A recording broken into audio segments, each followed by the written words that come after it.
At the beginning of the story, we see a prison called the Shawshank Redemption. This is the most secure prison in the world.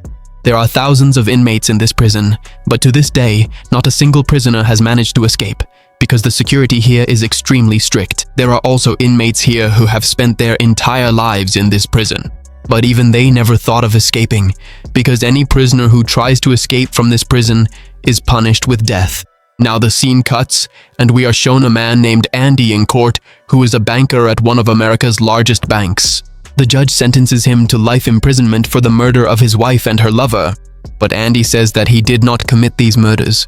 However, Andy had no proof to prove his innocence. Because of this, the court judge sends Andy to the world's most secure prison, the Shawshank Redemption, for life imprisonment. There are many other prisoners with Andy, and when these prisoners are brought inside the jail, the other inmates already present in the prison make bets among themselves on which of the new arrivals will cry tonight, and for this, they wager a box of cigarettes. They each pick one of the new prisoners standing in line outside. Then, a prisoner named Red bets on Andy because he thinks Andy looks very innocent and comes from a very wealthy family, someone who has never faced hardship. That's why he believes Andy will be the first to cry tonight. After this, all the prisoners are brought inside the jail from the line, and each one is locked up in his cell. After a while, night falls, and then the old prisoners start shouting at the new inmates, hoping to scare one of them into crying. And that's exactly what happens. One of the new inmates starts sobbing uncontrollably and says that he wants to go home. At that point, the guards come and tell him to stop crying. But when the man doesn't stop crying, the guards drag him out of his cell and beat him so badly that he loses consciousness. On the other hand, Red loses the bet he placed on Andy and realizes that Andy is very strong, because even after being intimidated so much, he didn't make a sound. So the next day, Red gives his friend a pack of cigarettes, since he had lost the bet he made on Andy. At that moment, we see Andy, who is quietly having breakfast alone. That's when Andy meets Brooks, the very oldest inmate in the entire prison. Brooks is about to complete almost 50 years in this prison. Andy wisely tries to carefully learn all the major and minor regulations of the prison, and about each and every inmate from Brooks. Then Brooks tells Andy every secret of the prison and tells him that if he ever wants to get something from outside, he should go to an inmate named Red. Hearing this, Andy doesn't wait and goes straight over to Red, telling him, "I have heard that you are the one who can get anything from the outside world into this prison." Then Red says, "Yes, I can get it, but only if it's something that can't be used to escape or to hurt someone." Andy tells his friend Red that he wants to buy a rock hammer. As soon as he hears the word hammer, Red asks, "Why do you want a hammer? Are you planning to hurt someone with the hammer?" Then Andy says, "No, I'm not going to hurt anyone. I don't have any enemies here." Hearing this, Red says, "You may not have any enemies here now, but soon some people are going to become your enemies." He points towards a few people and warns Andy that those people have their eyes on him, so he should stay away from them. The next day, at Andy's request, Red gets him a hammer, and when he sees the hammer, Red starts laughing because the hammer is extremely small in size. Red thinks to himself that it would take 600 years to dig a tunnel in the prison with that hammer. After that, Red has Brooks deliver the hammer to Andy's cell. Days go by like this, and one day while Andy is working in the laundry, the three men who have bad intentions toward him catch him. Andy tries to free himself from them, but he can't handle all three of them alone. So the three of them first beat Andy badly and then do terrible things to him. This cycle continues in the same way. These men would always catch Andy, beat him, and then do terrible things to him. In this way, 2 years pass, and then an announcement is made that some people are needed for roof repairs. Here, a team of prisoners is assembled for the roof work, which includes Red and Andy as well. All of them get to work, and the responsibility of supervising them on the roof falls to a very strict security guard named Hadley. Hadley is a very strict person who beats the prisoners badly, even for the smallest mistake. While all the prisoners are working on the prison roof, Hadley seems a bit troubled and tells his fellow colleagues that his brother recently died, leaving behind a sum of $30,000 in his bank account. Now, since I am the only one my brother had in this world, I have the right to his money. But the problem is, when I transfer these $30,000 into my account, the government will take all the money from me as tax. While Hadley is talking about this with his colleagues, Andy overhears everything. Andy, who is a top banker, knew exactly how to withdraw these funds without paying any taxes to the government. After this, without hesitation, Andy goes to Hadley and asks him, Do you trust your wife? Hearing this, Hadley gets angry and grabs Andy, dragging him to the edge of the roof. But before throwing him off, Andy tells him, if you trust your wife that she won't betray you, you can easily transfer your brother's money into your wife's account, and that too, without paying any tax. Because there's a government rule that any person can gift up to $60,000 to their wife over their lifetime, and no tax is levied on this money. And Andy also says that if you hire an outside lawyer, they'll charge you a lot of money, but I can do this for you for free. Then Hadley asks, what do you want in return? To this, Andy smiles and says, I don't want anything. When your work is done, just buy all my friends a round of beer. And the next day, all the inmates are sitting on the roof, enjoying their beer. That means Andy had done Hadley's work, but Andy doesn't drink beer. He sits in a corner, feeling happy just watching everyone else enjoy their beer. Andy's friends are also very happy with him because drinking beer in prison was almost impossible. But thanks to Andy, their wish was fulfilled. Then time passes like this, and Andy and Red's friendship grows deeper. A few days later, all the prisoners in the jail are shown a movie, and everyone is watching a Rita Hayworth film. At that moment, Andy comes to Red and says, I need a big poster of Rita Hayworth. Andy asks Red for the poster because Red was the only one in the whole prison who could get anything from the outside. After this, Andy steps outside, but as soon as he comes out, the same 3 men are standing there, the ones who used to harass Andy. They say to Andy, come with us, but this time Andy refuses. When Andy refuses, they grab him and try to force themselves on him, but Andy fights back against them. But since there are 3 of them, they beat Andy up very badly. But today, they aren't able to do anything else to Andy. However, they beat Andy so much that he ends up in the hospital for a month, and the man who attacked Andy is put in solitary confinement for a week. A week later, when he returns to his cell, the same officer is there, the one for whom Andy had saved $30,000 in taxes. Someone had told this officer that Andy had been beaten so badly by this man that he ended up in the hospital for a month. Now here, that officer beats the man so badly that he becomes paralyzed for life. A month later, when Andy returns to his cell from the hospital, he finds a large poster of Rita Hayworth in his cell, which is actually a welcome gift from Red. In this way, the days pass, and one day the prison warden comes to Andy's cell with a security guard and has his cell searched. After checking the cell and finding nothing, the warden's eyes fall on the poster hanging in front. The warden says, normally I don't allow posters in the cell, but you can keep this one in yours. Actually, the search was just an excuse. The warden had been told by this officer how Andy had saved him $30,000 in taxes. That's why the warden wanted to meet Andy for his own benefit. Andy has a Bible in his hand, which he takes, and with the Bible, he leaves from there. But after walking just a short distance, he comes back, returns Andy's Bible to him, and says, salvation lies within. The next day, the warden calls Andy to his office and says that an intelligent man like him shouldn't be behind bars. So the warden makes Andy the assistant in the library. In the library, there's the same old man named Brooks, who has been managing the library for many years. At that moment, the officer for whom Andy had saved $30,000 brings another officer to Andy. Actually, it was an income tax return issue, which Andy fills out in just a few minutes, and because of this, Andy becomes the talk of the entire prison. As the years go by, Andy's workload keeps increasing, so he needs an assistant, and he chooses his best friend Red as his assistant. One day in the library, Brooks holds a knife to another inmate's throat and threatens to kill him for no reason.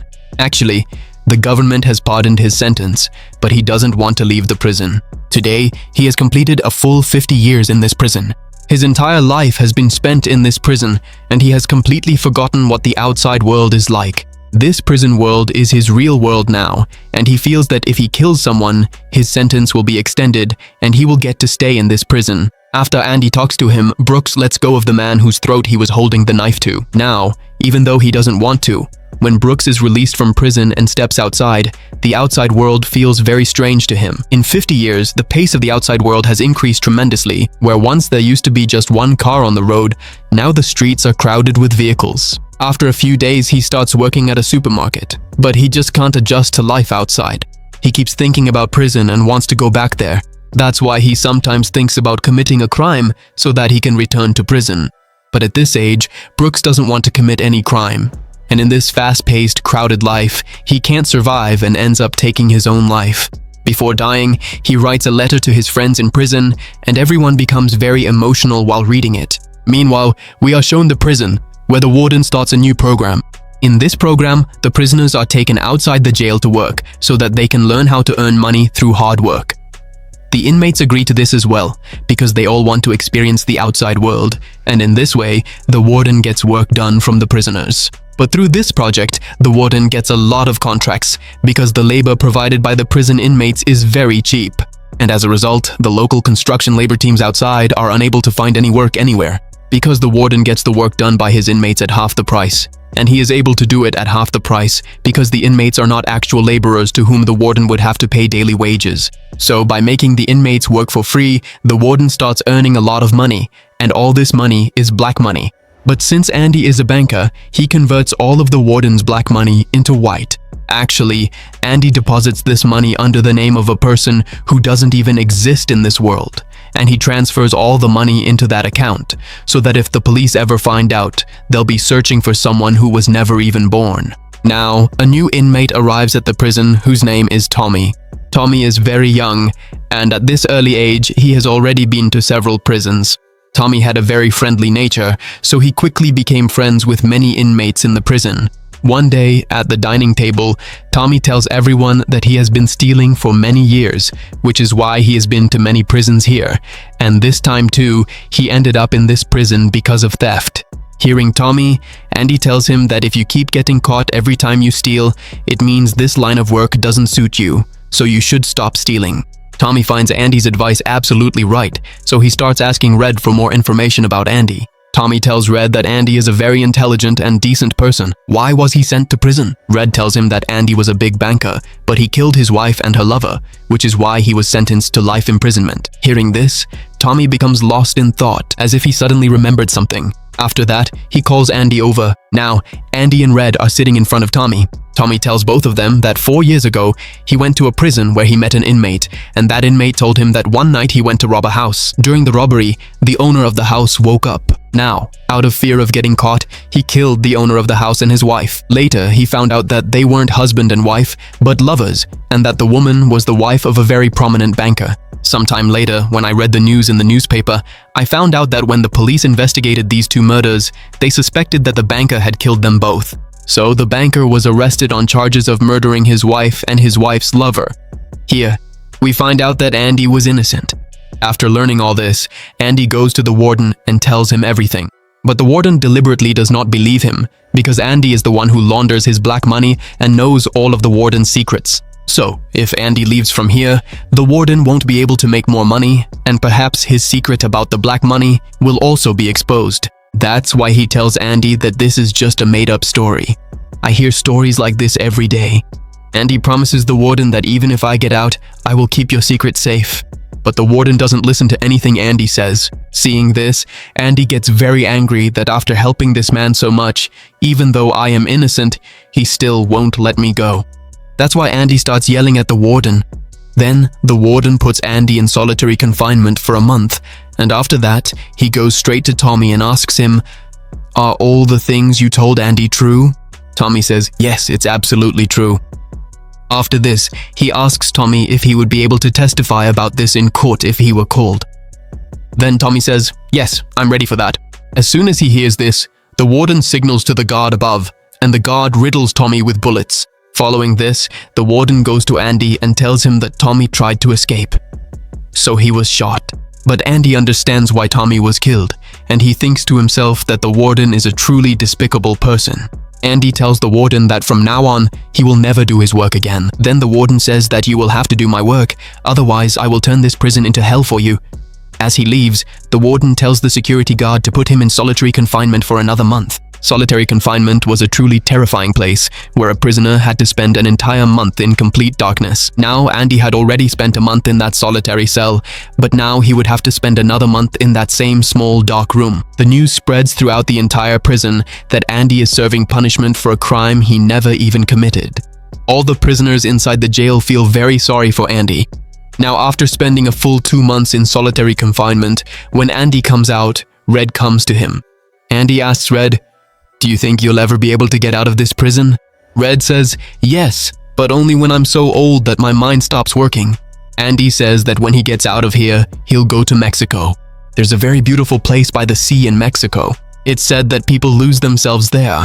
I'm going to open a restaurant there. I'll repair my boat right by the edge of the sea. And I'm going to need a handyman who can bring me supplies from the outside world. In fact, he was hinting at Red. Hearing this, Red says that hope is a very dangerous thing. It can even drive a man insane. You have to come back to the world of reality. Mexico is very far from here. Saying this, Red starts to leave, but before leaving, Andy says to Red, "Promise me that if you ever get released from here, you'll do something for me." Red says, "Yes, I will definitely do it." Then Andy gives Red an address and says, "Whenever you get out of here, go to that place where there's a beautiful tree in the middle of a big field. It was under that very tree that I proposed to my wife." He tells Red that under that same tree, inside a wall, you'll find a black stone, under which I've hidden a box. Whenever you get released, go there and look under that stone to see what's inside the box. Saying this, Andy leaves from there and goes straight to the warden.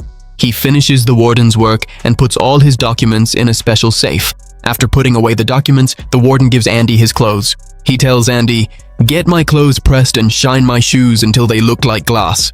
After this, Andy returns to his cell. Meanwhile, on the other side, Red is very worried that night because he fears Andy might harm himself. The night passes like this and morning comes. As soon as morning arrives, the doors of all the prisoners' cells open and everyone comes out. But Andy does not come out of his cell. This was the first time in the past 20 years that a prisoner had not come out of his cell in the morning. Then Red also looks toward Andy's cell and his worry keeps increasing, fearing that Andy might have killed himself. Just then, a guard, very angry, heads toward Andy's cell, but when he gets there, he is left completely stunned because there is no one inside the cell. Andy has escaped from there. Now we see the warden, who takes out his shoes to put them on, but in the box, instead of his own shoes, he finds Andy's old shoes. At that moment, sirens start blaring throughout the prison, and these sirens signal that a prisoner has escaped. The warden rushes to Andy's cell, and there he sees that Andy is gone. After this, he tells the security guard to go and bring Red, because he was always with Andy. Here, Red is also called in. The warden asks Red, "Where is Andy?" Red says, "How should I know?" This makes the warden very angry. He says, "Was he some kind of ghost, that he disappeared overnight?" In anger, the warden picks up stones lying there and starts throwing them at the guards and Red, and then he throws one stone at the poster hanging on the wall. But instead of bouncing off and falling down, the stone goes right through the poster. When the warden puts his hand inside, he discovers that Andy had made a huge tunnel there, which leaves everyone shocked, because that wall was supposed to be very strong. Digging a tunnel in this wall without any machinery was almost impossible, but Andy made the impossible possible and escaped from here. After this, all the guards go to the place where Andy had exited. There, they find Andy's old clothes and the rock hammer that Andy had asked Red for 20 years ago. This is the same rock hammer that Andy had been using for the past 20 years to dig a tunnel in the wall of his cell. For 20 years, Andy worked so meticulously that no one ever found out. And whatever dirt came out from the wall, he would put it in his pocket and scatter it on the ground. The very last time Andy worked for the corrupt warden, he kept all the secret documents related to the warden's illegal black money with him. Then, using the Bible he had, he cleverly placed it inside the warden's heavy safe right in front of him, making it look exactly like it was the important documents and not just the Bible. At the same time, the clothes that the warden had given him to press, Andy first puts on the warden's clothes and then wears his old clothes over them. And the shoes that the warden had asked him to shine like a mirror, Andy puts those on and leaves. At night, as soon as all the lights go out, Andy escapes through the tunnel he had made in his cell. After that, he breaks a gutter pipe and crawls through that narrow pipe, escaping from the prison from which no one had ever managed to escape before. However, the gutter pipe through which Andy crawled out was almost 2 kilometers long. The next morning, Andy goes to the bank where the warden's entire stash of black money is kept.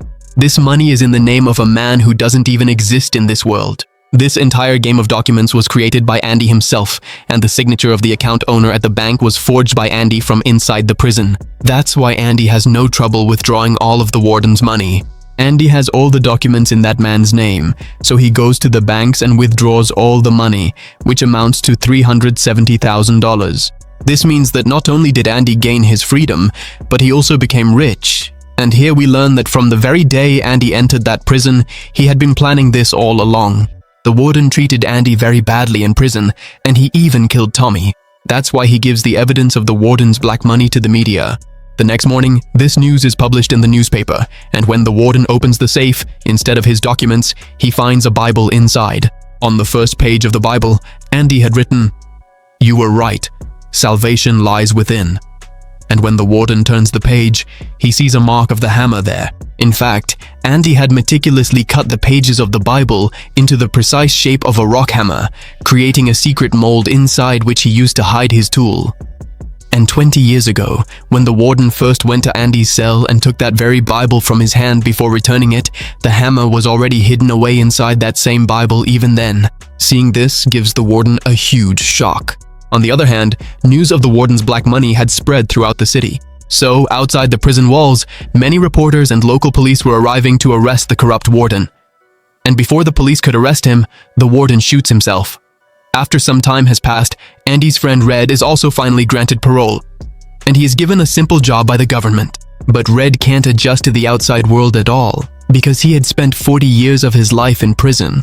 Red also stays in the same room where Brooks used to live, and Red too feels like ending his life. But then he remembers the promise he made to Andy. After that, he sets off in a car to that specific location, and goes to the large grassy field where there is a big tree, and also a stone wall.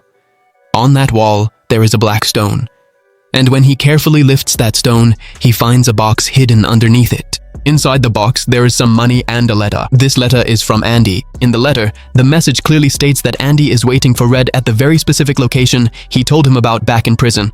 Further, Andy wrote that hope is a wonderful and powerful thing. After reading this, Red finally reaches that place, and when he walks down to the seashore, he sees Andy sitting in a boat, meticulously working on his old boat. This place, all of this, is Andy's dream that he shared with Red in prison, and Red had said that hope is not a good thing. After that, the two of them hug each other, and with this, the story comes to an end. If you liked this video, please make sure to subscribe to our channel and like the video.